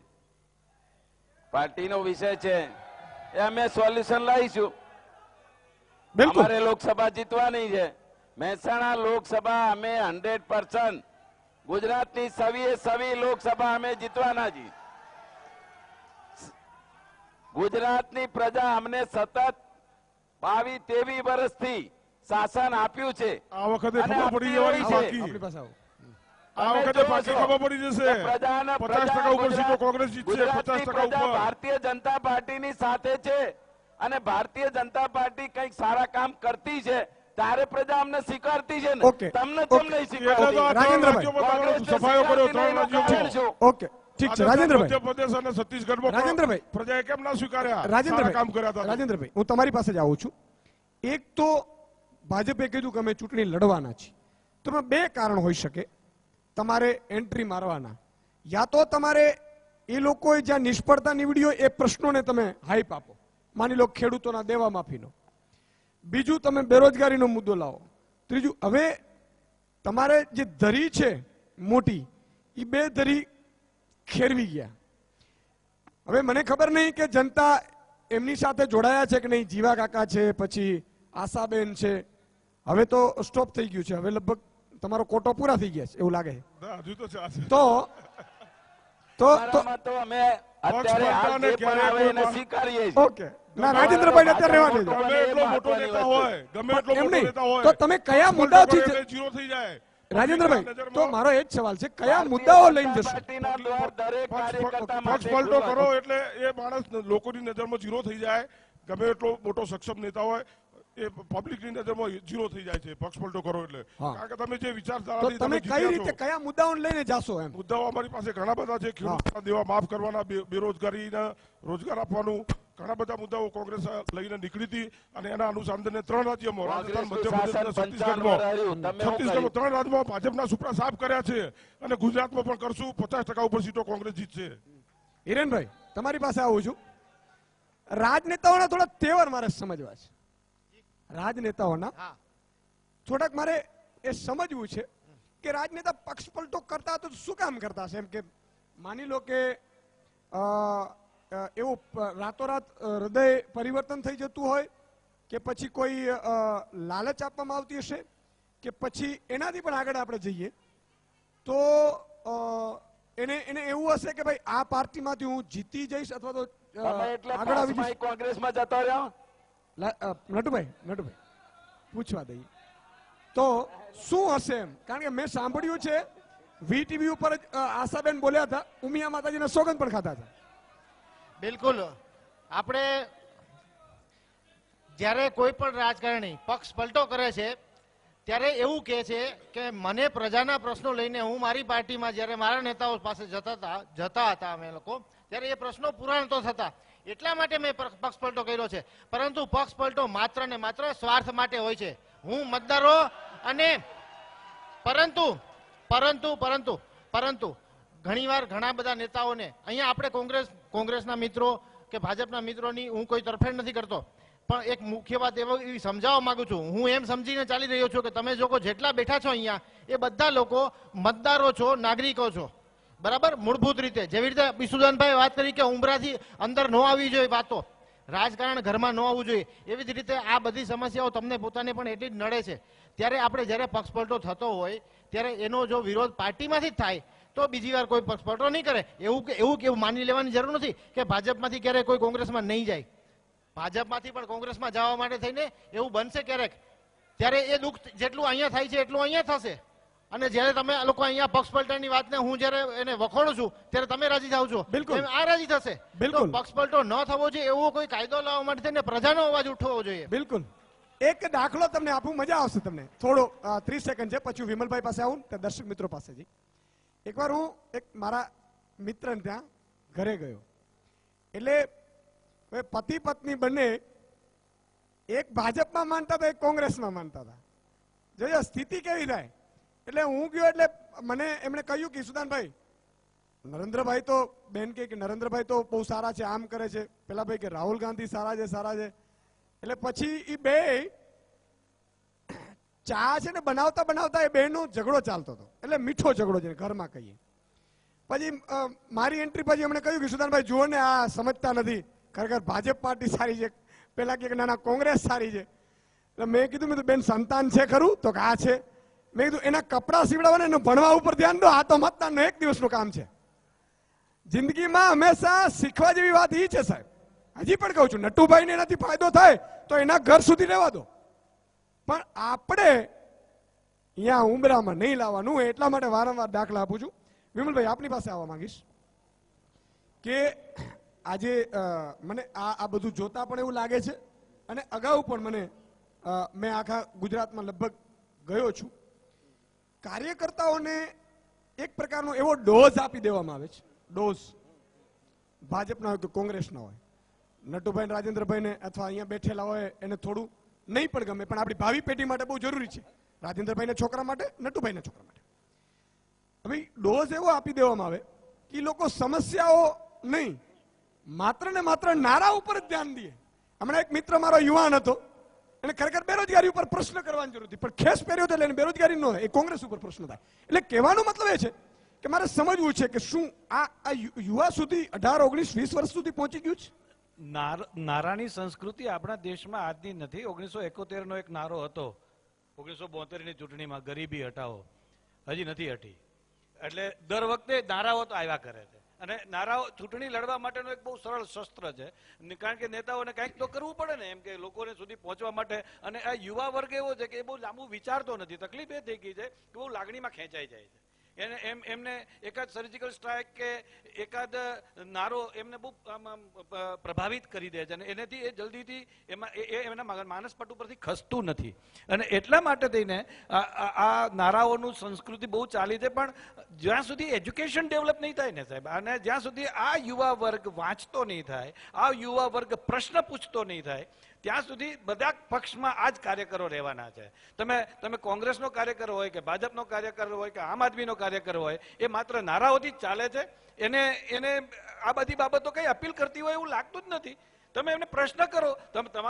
તમારી બહુ મોટી શંકા તમે વ્યક્ત કરી કે એને બેરોજગારીનો પ્રશ્ન કરવો જોઈએ, કારણ કે બહુ વિકરાળ સમસ્યા છે, કારણ કે એની સાથે એનું જીવન જોડાયેલું છે. પણ એને એ સમસ્યા એટલા માટે નથી લાગતી કારણ કે એ નારાથી પ્રભાવિત થઈ ગયો છે. બસ આ જ મોટો મુદ્દો છે.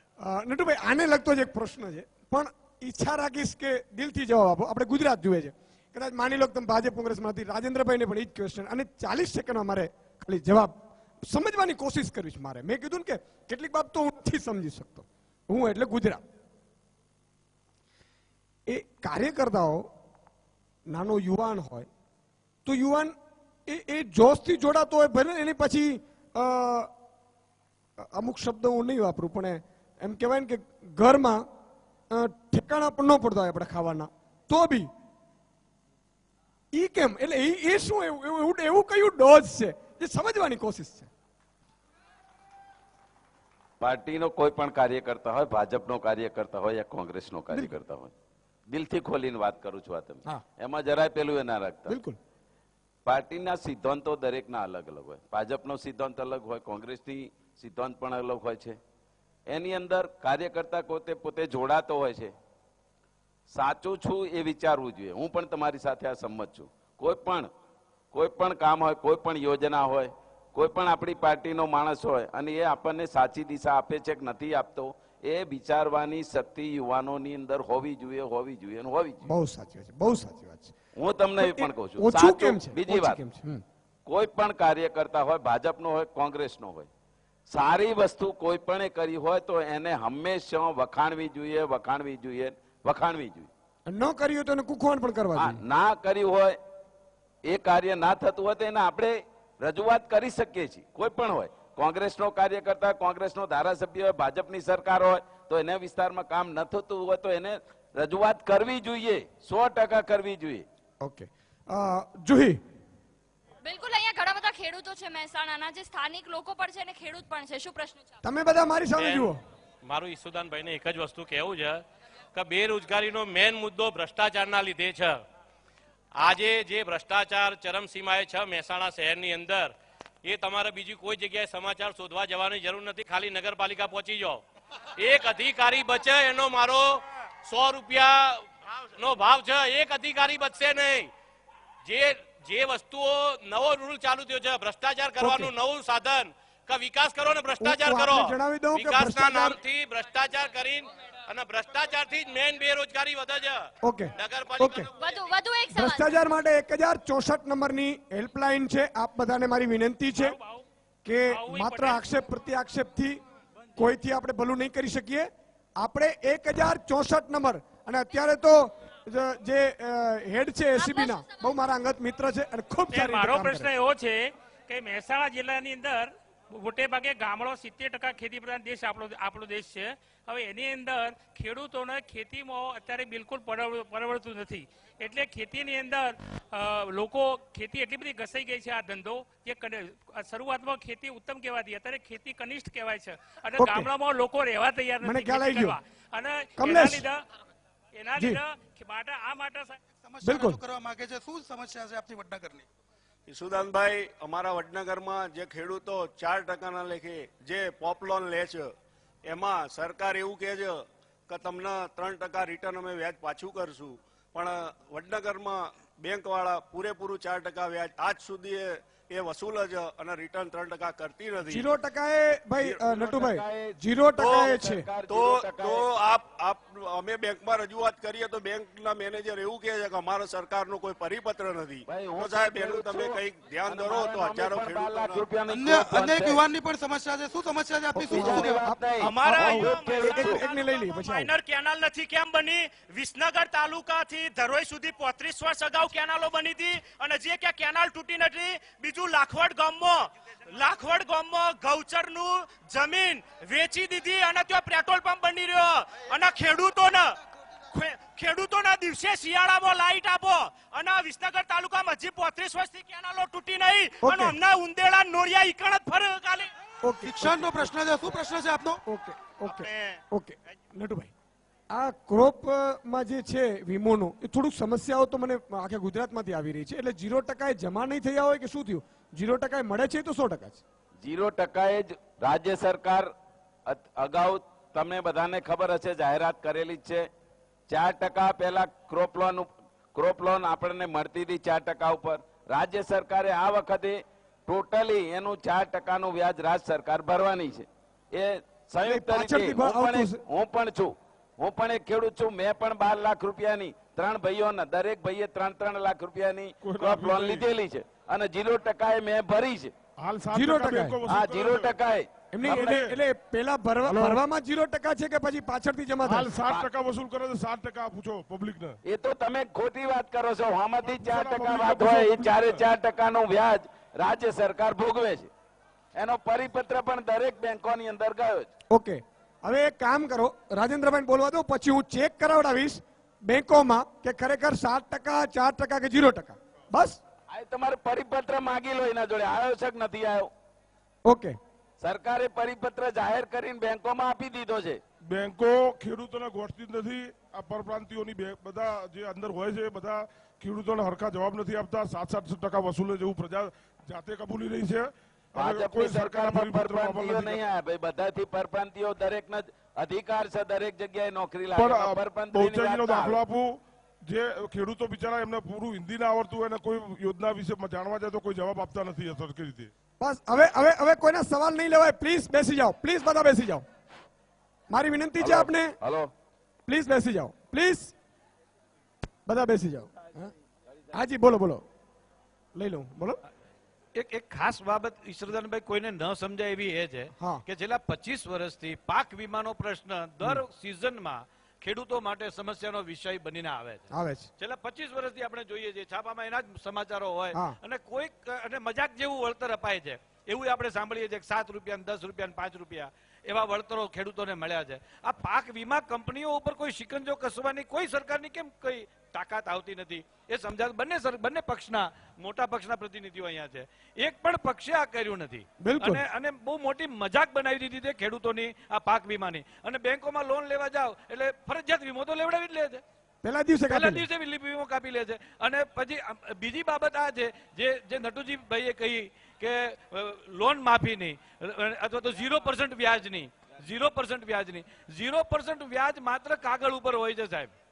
કોઈ પણ ખેડૂતને પૂછો લગભગ એને મળ્યું નથી. નટુભાઈ, આ એક તમે સાહેબ પ્રશ્ન બહુ સ્પષ્ટ આપણે- પૂછો, તમે સાહેબ ગામડામાં જઈ આવો અને બહુ સ્પષ્ટ પૂછો, એને નથી મળતું.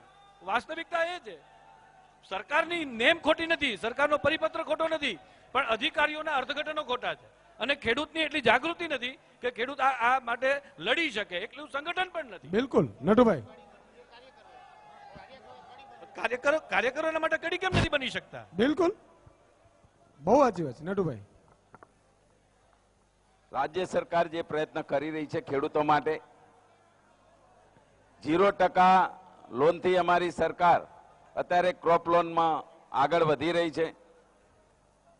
કાર્યકર્તાઓએ અને ખેડૂતોએ જાગૃતિ લાવવી પડે. જે તે બેંક પોતે ના ચૂકવતી હોય, 0% લોન એ એક્સેપ્ટ ના કરતી હોય, તો એની જાણકારી પણ આપવી જોઈએ. લાલજીભાઈ, તમે કેમ બેંકોમાં જાતા નથી? બેંકોમાં જાઓ ને, એકવાર ચેક કરો, અને કોઈ બેંક ન આપતી હોય તો મને જાણ, હું લાવીશ, તમે કરો.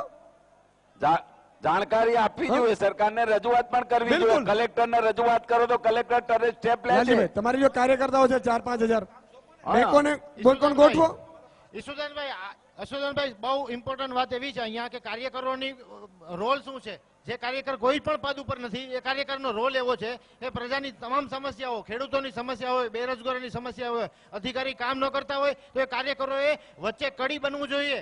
જે ખેડૂતને તકલીફ છે એના માટે અને જે તંત્રમાં કામ છે એ ઓફિસ સાથે વચ્ચે કડી બનવું જોઈએ, જેથી કરીને વચેટિયાઓને બંધ કરી શકાય. આ વચેટિયાઓ દેશની પાળ પીટેલી છે, એ ભાજપના પણ નથી ને કોંગ્રેસ પણ નથી. વચેટિયાઓ બંધ કરવાનું કામ જ ભાજપે કર્યું. એ કામમાં નથી. વચેટિયાઓ નીકળી નથી ગયા. કામ જ સીધા એના ખાતામાં પૈસા જાય એવું કામ ભારતીય જનતા પાર્ટી નરેન્દ્રભાઈ મોદીએ કર્યું છે. વચેટિયા કોંગ્રેસના શાસનમાં હતા, 7% અત્યારે વચેટિયા બંધ થઈ ગયા. વસૂલ કરે છે ખેડૂતો પાસેથી અત્યારે વ્યાજ.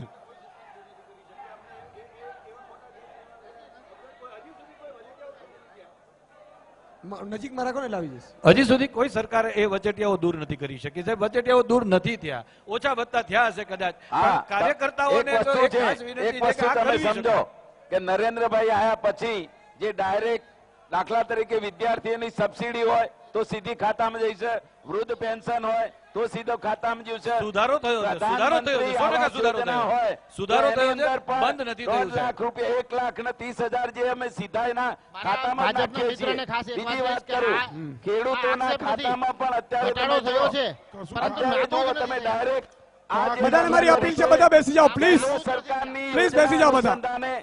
આપણી જોડે સમય ઓછો છે, પ્લીઝ બેસી જાઓ. ખાતામાં જાય છે એ શરૂઆત ભારતીય જનતા પાર્ટી. પ્લીઝ બેસી જાઓ બધા.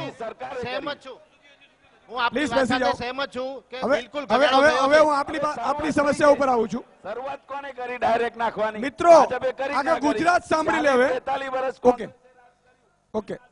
ઓકે નટુભાઈ, તમે વાંધો નહીં. મિત્રો, ભાજપ કોંગ્રેસના કદાચ કાર્યકર્તાઓ ત્યાં નહીં પહોંચી શકાય તો આખા ગુજરાતને હું અપીલ કરું છું, આખા ગુજરાતને, કે જ્યાં પણ પાક વીમામાં 0% ન મળતું હોય તો એ ખેતીવાડી અધિકારીને એકવાર તમે ફોન કરો, તમારા જે તે ધારાસભ્ય કે સાંસદને ફોન કરો, અને કદાચ અને એ પણ લોકો જો ના કરે, કલેક્ટર શ્રી પણ ન કરે, તો VTVના પ્રતિનિધિને તમે મળજો, જી બેંકમાં પણ હશે. હું તપાસ કરાવડાવીશ, તમારી મદદે આવીશ. પહેલી વાત.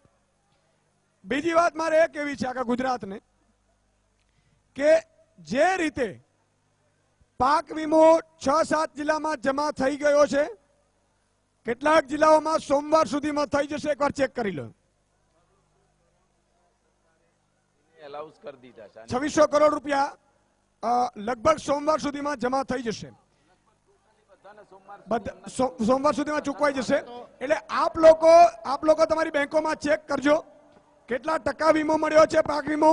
અને કોંગ્રેસ વાળાને મારી અપીલ છે કે જો તમારા વિસ્તારમાં પૂરતો પાક વીમો જમા ન થયો હોય તો ચેક કરાવડાવજો. ઓછો થયો હોય તો તમે પણ રજૂઆત કરી શકશો, અને તમારી રજૂઆત ખેડૂતો વતી હું પહોંચાડીશ. ગુજરાતમાં 2600 કરોડ રૂપિયા પાક વીમાના એલાઉન્સ કરી દીધા છે સરકારે. બિલકુલ નટુભાઈ કે 2600 કરોડ. એક બહુ સરસ વાત યાદ આવી મને. ઇન્ડોનેશિયામાં લોકપાલની નિયુક્તિ થઈ, જેવી લોકપાલની નિયુક્તિ થઈ ઇન્ડોનેશિયામાં, એકી સાથે 26 અધિકારીઓ અને રાજકારણીઓને ઘરે બેસાડી દેવામાં આવ્યા. હવે લોકપાલ નામનું નવું હથિયાર પણ આપણી પાસે છે, એનો પણ ભરપૂર ઉપયોગ કરજો.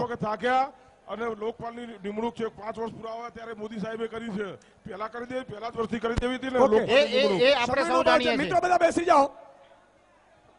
આપણા પ્રોગ્રામમાં હંમેશા શાંતિ રહેવી જોઈએ. આપણે બધાની મારી અપીલ છે, બધા બેસી જાઓ. ભાઈ કાર્યકર્તાઓને બેસાડી દો. રાજુભાઈ તમારા વતી તમારા નેતા અહીંયા હાજર છે. સમયનો અભાવ છે, પણ મેં કહ્યું એમ નટુજીભાઈ કેવું છે કઈ રાજેન્દ્રભાઈ, નટુજીભાઈ, લાલજીભાઈ, હિરેનભાઈ અને વિમલભાઈ અને જે દર્શક મિત્રો જોડાયા એ અને જે દર્શક મિત્રોએ પોતાના ઘરેથી નિહાળ્યા એ તમામનો ખૂબ ખૂબ આભાર. મિત્રો એક વસ્તુ હંમેશા ધ્યાન રાખજો, મતદાન 23મી એપ્રિલે છે. વીટીવી એક કેમ્પેન ચલાવે છે, વી ફોર વોટ. વોટ કરવા જરૂર જાજો. મારી એક બીજી તમને અપીલ છે કે એક પણ રૂપિયાનો આશા વગર વોટ કરજો.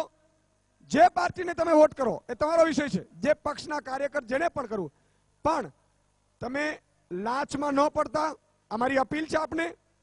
કારણ કે તમે સારા નેતાઓ ઓછા ખર્ચે ચૂંટશો તો એ પોતે કામ કરી શકશે. તમે શંભુ લગ્નના નામે લેવા ન જતા, તમે વાડીના નામે રૂપિયા લેવા ન જતા. ધારાસભ્ય સાંસદ એ કોઈ ફેક્ટરી નથી, એટલે એની પાસે કામ કરાવડાવો, રૂપિયા ઉલેચવાનું કામ ન કરો. એટલે મારી અપીલ છે આપને કે વી ફોર વોટ, વોટ જરૂર કરજો. બસ આટલું જ. આવતીકાલે ફરીથી મળીશું. ત્યાં સુધી તમે જોતા રહો વીટીવી ન્યૂઝ. મને રજા આપો. નમસ્કાર.